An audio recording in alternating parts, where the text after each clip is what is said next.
Leo. What's going on, Leo? It's your girl D here with 8th House Energy, here to bring you... Oh, I dropped all the cards. Well, we got the one that we need, so we'll leave that there. I'm bringing you a reading for the solar eclipse for June 2021.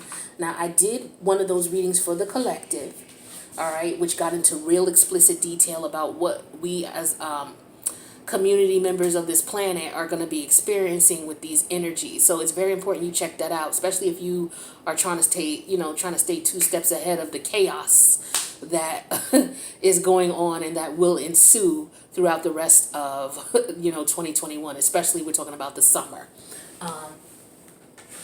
So with that being said, my friends, the solar eclipse, that reading is going to be in the box below, and it's there's no cost to it. It's free for those of you who bitch because you got to pay for people's personal readings.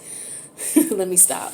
But at any rate, I ain't talking to you, Libra. I gotta talk shit though, because I got people in my comments, and I'm still I'm fiery. I'm Scorpio in too many places, so I'm still fiery. Speaking of which, here's the fire truck. I gotta here's the ambulance. I live near a hospital, so you'll hear that sometimes in the readings. All right, so a really big hospital I live near, so a lot of people come from all over. They're helicoptered into this hospital. So with that being said, you'll hear sirens from time to time in my reading. So, if it comes at a point where it's something that you really resonate with, just take it as such. All right. So with that being said, let me get to the reading for you guys. So, of course, this is the solar return reading. We have a solar return on June 12th. I'm sorry, June 10th. Right? Now, for those of you who follow the channel, I talk about the new moon and the full moon all the time. I'll let you guys know when it's coming so that you're able to, do your spell work or your manifestations or your affirmations. Now, we only manifest during a new moon. We don't manifest during a full moon. During a full moon, we... you may write affirmations or manifestations to remove things, but you don't manifest bringing things in during a full moon. You manifest to bring things in during a new moon. Now, a lunar eclipse is a full moon on steroids, so it's extra potent. So what we're experiencing now, we had the lunar eclipse in Sagittarius. I did the reading for that, which was with the Mercury Retrograde. So check that out if you haven't already. All right, so 2 weeks after a lunar eclipse always comes a solar eclipse. So the solar eclipse is new moon on steroids. So we know the new moon is used to bring in the things that you want in your life, to manifest positivity, change, because the moon has completed its cycle and now it's starting a new cycle. So it's all about new beginnings. All right, so this is a new moon on steroids. So the energy is triple potent. This energy is so potent that it's going to carry through the summer until we get to the next lunar eclipse, which is in December. So this is why this energy is so important. This is why I'm doing this reading for you, because I want you to take advantage of these energies in reference to bringing in new energy, new emotions, new feelings, new creative energy, new intuitive abilities, new intuitive energy. All right. So for you, it's in your 11th house. This is the house of your long-term friendships, long-term commitments. This is the house of your hopes and dreams coming true. This is the house about forward movement. It's the house of a technology. All right. It's the house of your social life. It's the house of people getting together for humanitarian efforts. All right. And so what else is in that house? Well, we have 2 other planetary bodies there. We have the sun there because the sun is in Gemini. And Gemini for you is your 11th house. Right. So we have the sun there as well. And that's your energy, of course, the sun. So, because the sun is in Gemini, we know it's Gemini season. So wherever the sun is, we know we're in that zodiac season. So because the sun is in Gemini, we're in Gemini season. So what else do we have in the house of Gemini? We have the planet of Mercury, which is the ruler of Gemini, but Mercury's in retrograde. So with Mercury in retrograde, we know what comes with that. If you don't, check out the reading that I did for Mercury retrograde for Leo. All right, it goes into depth. I'm not going to revisit that here. I want to keep this video short. All right, so we're dealing with the energies of Mercury retrograde, and we're also dealing with the energies of the sun.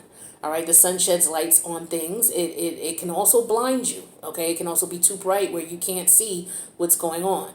All right, so you got to be careful with the sun energy.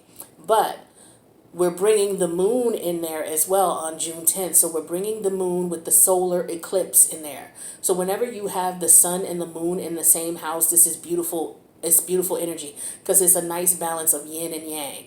All right. Yin is the feminine energy, your creative imagination, your intuition, your thoughts, your feelings, your emotions. The yang is your masculine energy.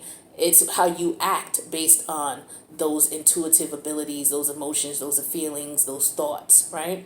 So because those energies are going to be balanced, the yin energies are going to be balanced. Your actions are going to be balanced as well in that area of your life. So in reference to friendships, in reference to setting long-term goals, in reference to long-term friendships, relationships, maybe you're in organizations or fraternities or clubs or groups, things like that. Okay, so these are the things that are going to be affected based on your chart. So let's take a look and see what energies we have. So I'm not using traditional tarot cards here. I'm using runes. I'm using Gypsy Oracle deck, and I'm using Uno cards. Okay, my gift is allowing me to be able to read various types of divination tools, or use various types of tools as divination. So with the runes, if you're not familiar with runes, you may want to look them up and look up the history of runes, but there's a total of 25 various symbols, and each symbol represents a particular situation or scenario or theme. So this particular rune is called the Hagalaz rune. It's spelled H as in Harry, A, G as in go, A, L as in Leo, A, Z as in zebra. It's the number 9 rune. So if I correlate this to the number 9 major arcana, that is Virgo energy. Okay, Virgo is ruled by Mercury. All right, so we have that energy in your 10th house. Now, this particular rune also talks about hailstorm. Like, that's the theme of this card. So it talks about disruptions, distress, storms, setbacks, hidden blessings, unexpected. So to me, that's already talking about the Tower card, because the Tower card is all of these energies. It's disruption, it's distress, it's storm, it's setback, but it's also a hidden blessing. So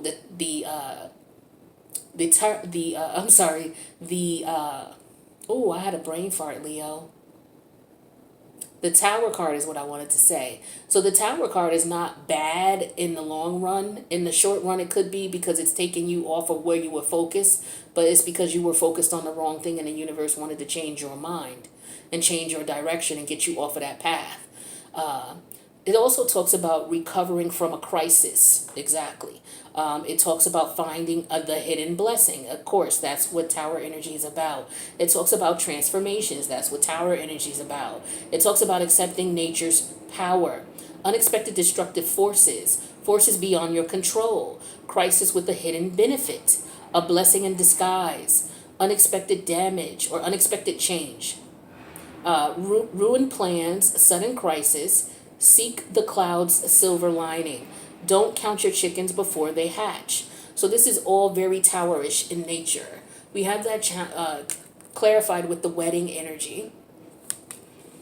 Further clarified with the two of, not the two. This is the Knight of Pentacles for me. This card represents the Knight of Pentacles for me, for my Uno deck. All right, so what I'm getting here is, for some of you,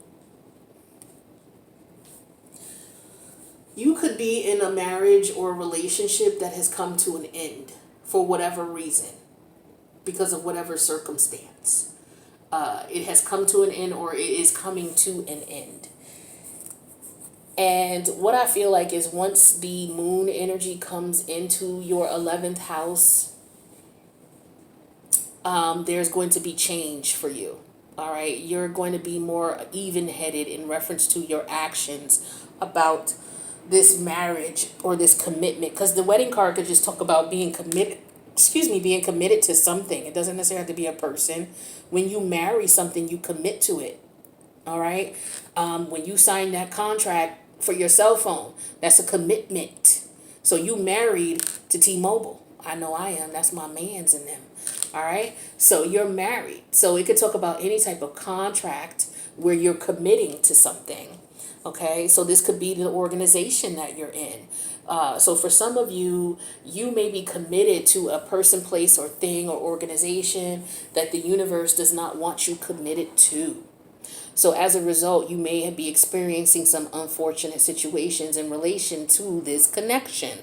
Meaning that if it's a relationship, there's a lot of fighting and arguing. There could be infidelity. There could be secret children. There could be physical violence. There could be indulgences in sex to cope, or indulgences in alcohol or drugs to cope with what's going on. There could be people around who are using you for your energy, your money, or, that type of thing. If it's in reference to a place, it could be a place of work. Or it could be an organization that you're involved in, a thing.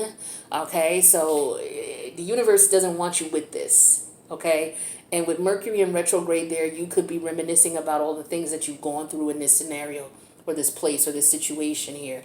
And so once the moon comes in, it's going to bring balance, because maybe you were you were in your masculine energy. It could have been that you were in your masculine energy and you were just acting out. Okay, and you weren't using your intuition, you weren't using your thoughts, your creative ideas, your creative imagination.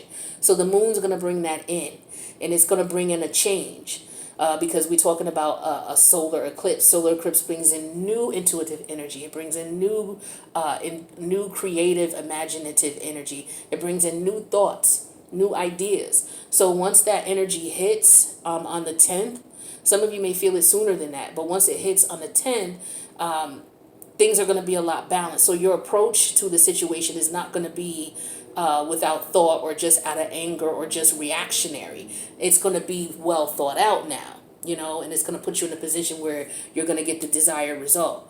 And I know it wasn't well thought out because of the fact that we had the tower energy. Because, sometimes when you do things that are not thought out, a tower moment will come in to get you out of that energy. So this is what this is basically saying. Now with the Knight of Pentacles here, I feel like this is an energy. It's very analytical because it's Virgo energy. So you're going to be well thought out. This feminine energy, when it comes in, because it deals with the thoughts, you're going to be well thought out. You're going to be able to look at this situation a lot more logically, a lot more with more a little bit of emotion, but not anything that's harmful as far as emotion. But it's going to help you to balance things out so that you're able to make the right moves. So it's going to put you in a position where you're going to be a lot more analytical and well thought out in reference to what you do, especially any type of commitment that you're going to be making moving forward. Okay, so let's see what type of energies you would need to, let's see what type of energies could help you to get to your goal. So we have, oh wow, 11th house. So we're talking about, so you definitely need to embody the 11th house energy. So please, please, please consider your affirmations and your manifestations. When you're talking about a regular new moon, the most potent days are the first 3 days. But because this is like a super moon on steroids, I feel like you may have up until 7 days. The first 7 days. So it starts on the 10th. So, up until the 17th, I feel like those are the most potent days. So if you want to write an affirmation a day or a couple a day, and either put them in an affirmation book, or put them in a special box where you put all your affirmations, or, what I like to do is I'll write my affirmations and I'll go out at night, the night of the new moon, and I'll read it out loud and then I'll burn it. However you want to do it, and the same thing with your spell work as well. For those of you who are doing that, affirmations and manifestations are spell work, whether you want to look at it as that or not. Anything you write is spell work. All right. But yeah, we're talking about the 11th house energy. So this is all about friendships, group creativity, community, humanity, hope, tribe, festival, discoveries, common goals, startups, rebellion, experimentation in the future. So for some of you, you're going to be connecting with you. Once this energy comes in, you're going to realize some of the relationships that you were in, whether they were friends or a relationship, or whether it was a business partnership that's just no good, that you were married to, any of these energies that you were married to, you're going to have more of a logical approach to it now. And you're going to move forward now, connecting with new people who are going to be aligned with you. Because I feel like you're coming out of alignment with people who were not good for you. Whether it was a relationship, whether it was a business partnership, whether it was a friendship, whether it is you were in an organization that you don't need to be in.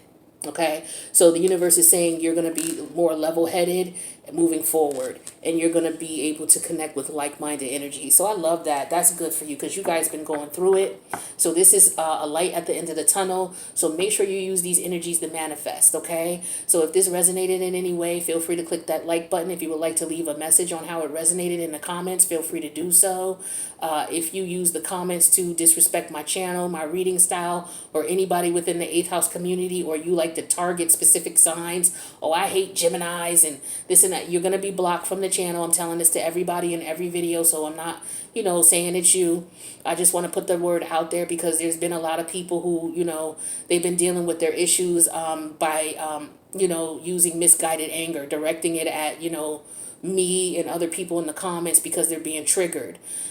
So just understand that, a lot of people are going to be triggered with these energies because we got a lot of planets in retrograde now. Speaking of which, make sure you watch your retrograde planets. I did them all for you. Watch the Mercury one, watch the Pluto one, watch the Saturn one. I'm going to do one for you because at the end of the month, we got Neptune and Jupiter going in retrograde. And then we also, in August, got Uranus going in retrograde. So every summer, all the planets go into retrograde. Okay. And so, once you start to understand astrology and you start looking at your chart, you'll start understanding the cycles.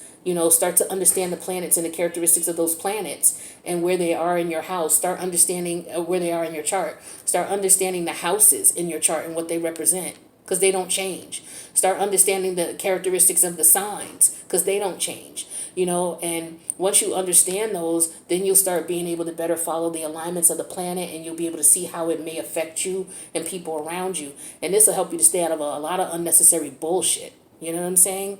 So with that being said, I love you guys, and I'll see you in the next reading. Take care.